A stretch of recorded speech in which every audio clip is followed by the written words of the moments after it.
Bonjour Mbolo, Asikwe, Jambo, hello à tous et ravi de vous retrouver comme il est de coutume tous les samedis pour notre tour d'horizon de l'actualité africaine. Pour les amoureux, on espère que vous avez passé un bon temps avec votre partenaire dimanche dernier. Pour ce samedi, nous allons parler de couvre-feu au Gabon dans le cadre de la riposte contre le Covid-19 avec de nouvelles mesures qui visiblement semblent agacer et pas qu'un peu. Nous parlerons du nouveau Premier ministre congolais Sama Lukonde Kyenge. Nous allons parler du duel entre l'influenceur camerounais Tifa et sa compatriote Nathalie Koa. Nous parlerons d'Ebola en Guinée, puis les tops et les flops pour finir. C'est parti.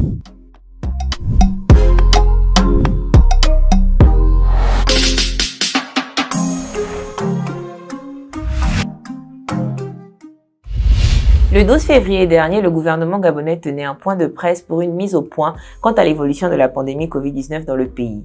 Un point de presse auquel prenaient part les ministres de la Santé, des Transports, du Travail, de l'Intérieur, ainsi que le Premier ministre chef du gouvernement. De là, il en ressort des mesures restrictives ci-après.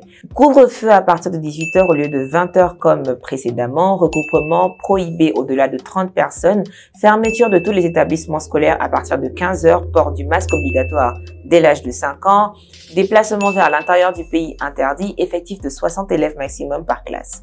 En chiffres, selon les données officielles, le Gabon, c'est 12 577 cas confirmés depuis l'apparition de la maladie au Gabon. 11 534 cas guéris pour 75 décès au moment où nous enregistrons. Chez le voisin camerounais, on taquine, on tease les frères du peuple voisin. Gabonais, vous êtes coincés là-bas avec le confinement. Du Cameroun, il y a la vie. On ne met pas les masques. J'ai dit aux Gabonais de dormir, il est 20h. Oui, dormez. On est dehors. Oui, nous on est dehors. Ça va aller, hein? Voilà, mettez les masques. Hein. On vous soutient. On vous soutient, mettez les masques. Asia. Faites-vous vacciner. Oh là là, vous êtes un exemple pour l'Afrique. C'est très bien ça. Maintenant qu'on ne prend plus les vaccins par le nez et on prend ailleurs là. Ouais. Ouvrez seulement. C'est de bonne guerre en tout cas. Au Gabon, ils sont nombreux à exprimer leur mécontentement sur les réseaux sociaux par rapport à ces nouvelles restrictions. Nous avons pu collecter les avis de quelques-uns. Les récentes mesures prises dans le cadre de la riposte contre la Covid-19, en plus d'être impopulaires, sont en total déphasage avec nos réalités socio-économiques. Ces mesures accroissent la précarité des populations, elles freinent l'économie, notamment avec l'exigence de présentation d'un test PCR négatif pour avoir accès à certains commerces, notamment les restaurants, qui va entraîner justement la fermeture de ces dits commerces. Ces mesures également ont un impact négatif sur la santé mentale des populations qui sont soumises au stress, à l'angoisse, à la peur au quotidien du fait de ces mesures.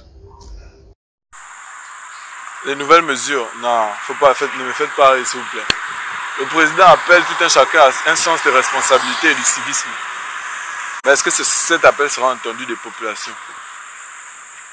Quand beaucoup se retrouvent au chômage sans activité rémunératrice, ne savent pas comment payer leurs factures d'âne, leurs factures d'eau, ne savent même pas comment payer le goûter de leurs enfants.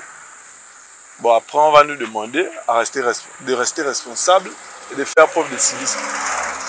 C'est connu de tous, vendre vite d'un point d'oreille. Couvre-feu à 18h, ça ressemble à ça. Voilà. Là, nous sommes à l'échangeur de Nzan. C'est ce que ça ressemble. Mais bon. On est dans le Gabon. On est bien en plein cœur du Grand Libreville. Et nous sommes habitués à ce mode de vie depuis maintenant, on va dire, 12 ans. C'est la merde, plus rien ne va. Sur LM TV, on l'a dit et redit, si les gens ne meurent pas du coronavirus, ils mourront peut-être de restrictions qui vont avec. Déjà au niveau des mesures, il y a comme une sorte d'ambiguïté. Pourquoi les rassemblements de plus de 30 personnes sont interdits mais les élèves sont autorisés à être 60 par classe? Pourquoi faut-il un test Covid-19 négatif pour se rendre dans un restaurant? À des personnes qui finissent le boulot à 16h30, on demande d'être chez eux avant 18h. Conséquence, des embouteillages monstrueux sur Libreville et ses artères, occasionnant des foyers de contamination vu que certaines personnes, autant pour moi, sont souvent rassemblées par endroits pour espérer avoir un taxi. Le ministre du Travail disait à ce propos que les gens avaient, je cite, largement le temps de rentrer chez eux. Une déclaration qui semble être en déphasage avec le quotidien des Gabonais. Le lundi 15 février dernier, le ministre de la Santé, le Dr Guy Patrick Obiang, annonçait au cours d'un point de presse la présence sur le sol gabonais du variant britannique du Covid-19. Les Gabonais vivent un réel calvaire. En République démocratique du Congo, Sama Lukonde a été cette semaine nommé Premier ministre chef du gouvernement. Il remplace à ce poste le démissionnaire ou plutôt le destitué Sylvestre Ilunga Ilukamba. Le Katangais de 43 ans qui occupait jusqu'ici le poste de directeur général de la GECAMINE, une société minière nationale, aura donc la lourde tâche de former le nouveau gouvernement. Sama Lukonde est le fils de Stéphane Lukonde, une figure de la scène politique congolaise assassinée en 2001. Le choix porté sur sa personne n'a pas été facile tant le président Tshisekedi devait se réconcilier avec la population katangaise après la rupture de l'accord avec son prédécesseur et qui a conduit à l'éviction de Sylvestre Ilunga Ilukamba. Il se susurre que Moïse Katumbi a décliné l'offre. Dans tous les cas, 2 ans après, c'est un nouveau départ pour le président Tshisekedi. D'un côté, une personne qui se définit comme influenceur, exerçant accessoirement le métier d'humoriste web. De l'autre côté, une dame d'affaires, auteure du livre Renaître. Steve Fa et Nathalie Koa étaient en face à face sur le plateau d'une chaîne camerounaise dimanche dernier. Il s'agissait d'un duel éponyme au nom de l'émission au cours duquel les deux personnalités citées devaient s'affronter. Steve Fa dans le rôle de l'inspecteur, si je peux le dire, celui qui pose les questions, et Nathalie Koa devait y répondre. Tout avait pour autant bien commencé. Steve qui offre un bouquet de roses à Nathalie. Février.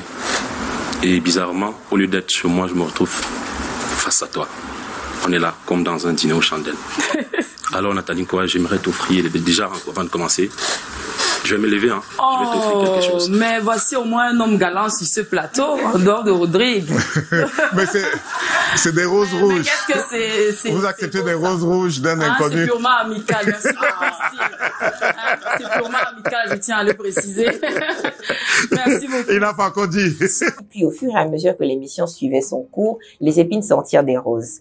Steve qui traite Nathalie de prostituée, arguant qu'elle était la raison pour laquelle une certaine jeunesse camerounaise était dépravée. Responsable de toutes ces filles qui veulent être comme toi en faisant comme toi. Tu es responsable, Nathalie, parce que tous les jours, s'il te plaît, tous les jours de ta vie, tu fais là comme si tu n'es pas responsable des photos que tu postes, de tout ce que tu fais, de toute cette trace et paillettes que tu montres aux jeunes pour donner l'impression que voilà. Tu es responsable du fait que les jeunes portent des horribles costumes carrelés partout. Qu'est-ce que tu dirais à ça? Si l'objectif de ce face-à-face était de présenter Nathalie Koa comme la cause ou l'une des causes de la dépravation des mœurs au Cameroun, cette tentative a plutôt échoué. La dame s'est plutôt bien défendue. Comment savez-vous qu'une femme est prostituée ou pas? Vous êtes son client? Nathalie, quoi? Comment savez-vous, lorsque vous dites sur les réseaux sociaux, telle femme est prostituée? J'ai souvent l'habitude de dire aux filles, vous connaissez l'habitude entre une vendeuse... Écoutez-moi alors. Non, je pose la question. Je termine ma question. Oui. Comment c'est tellement facile et c'est tellement bas de se placer, de dire une vendeuse de piment? Je vais essayer... Je peux répondre? Oui, prostituée. Je vais essayer d'aller dans ce contexte. Il y a pas mal d'hommes. Si j'avais vraiment été prostituée, ils ne se seraient même pas payé mes services. Alors, il est vrai que pour le grand public, elle s'est fait connaître parce que, ayant été l'amant d'un grand footballeur, mais aujourd'hui, elle est chef d'entreprise. Il y a donc du bon et du mauvais que l'on peut tirer d'elle. Dire qu'elle incite les jeunes à la prostitution serait un procès en sorcellerie. Pourquoi ne pas parler de ces entreprises et inciter les jeunes à prendre cela pour modèle? Section commentaires ouverte, discutons. Si la star côté virus en ce moment c'est le Covid, il semblerait qu'un autre n'ait pas encore fini de faire parler de lui. Le virus Ebola. La Guinée connaît depuis janvier la résurgence de décès liés au virus. Le patron de l'Agence nationale sécuritaire et sanitaire, ANSS, a confié aux médias Jeune Afrique qu'une infirmière est décédée le 27 janvier du virus et que parmi ceux qui ont participé à l'entraînement, 8 personnes ont présenté des signes de diarrhée, vomissements et saignements. 3 d'entre eux sont décédés et 4 autres aujourd'hui hospitalisés. Le patron de l'Agence nationale de sécurité sanitaire affirme que toutes les mesures ont été prises pour freiner la propagation du virus et que les conséquences en vie humaine ne soient pas aussi graves qu'en 2013. Dans l'actualité, en bref, le président Sassou Nguesso du Congo-Brazza a reçu un don de 100 millions de francs CFA en cash de la part des cadres du département des Plateaux le 12 février dernier. Cette somme est leur contribution à la campagne du président candidat. Au Rwanda, la célèbre youtubeuse Yvonne Adamengue a été arrêtée, officiellement pour avoir critiqué les nouvelles mesures des restrictions contre le coronavirus et prétendument affirmé que Paul Kagame serait mort depuis. C'est une rumeur insistante au pays des 1000 collines. Officieusement, il se dit qu'elle a été arrêtée parce qu'elle dénonce les assassinats et disparitions des rescapés du génocide. Yvonne Adamengue, étant très populaire sur les réseaux, ses vidéos auraient le don d'agacer.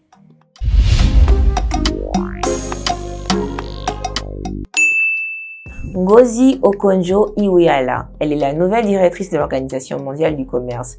Elle est la première femme et première africaine à occuper ce poste de responsabilité. Le docteur de 66 ans était précédemment ministre des Finances au Nigeria.